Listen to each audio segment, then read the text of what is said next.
I have two questions. The first question is, since you all have radio backgrounds, what is the difference between being on the radio as opposed to recording or voiceover in any regard? It's a huge difference. The first agent that I ever got in to see, I proudly handed him my demo, and he pushed play, and about 20 seconds later he hit stop rewind, stared at me, and with the same inflection you would use to say child molester, he said, "You sound like a goddamn radio announcer." And I sat there thinking, what's wrong with that? And it took me a number of years to find out what was wrong with that and how to correct it. But in essence, there's a wonderful actor who's no longer with us, a guy named Dawes Butler. And he came up with a perfect phrase for it. He called it the cosmetic read.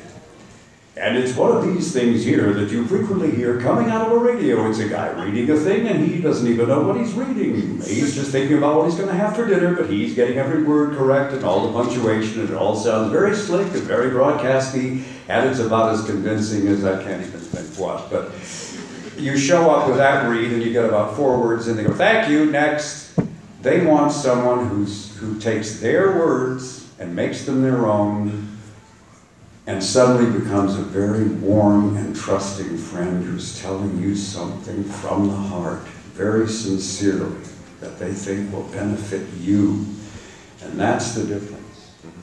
And it's a long, hard road to get there. The thing is, you guys, I guess, are lucky because you are not recovering broadcasters like we do. You don't have that problem. You can start from scratch. We had to unlearn and then relearn. Right? Yeah, there's different versions of one of the things I like to do in play in characters is every sort of decade there's a different style of announcer. If you listen to the old radio shows, which I love to listen to through an old radio that I found, play the Bluetooth through the old early 1940s Zenith. An old one. I love listening to and you listen to the announcers back then, and it's in the 50s.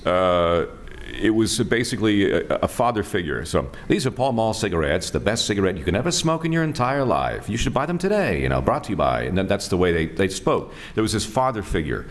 And every decade that goes by, it's sort of a different announcer. Back in the day it was like this sort of thing. Back in the 30s and 40s, they used to do that.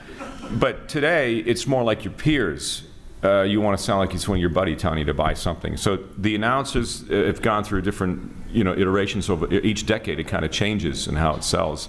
And to be able to maneuver in there is fine. But again, Jack and Neil are saying they want a real person.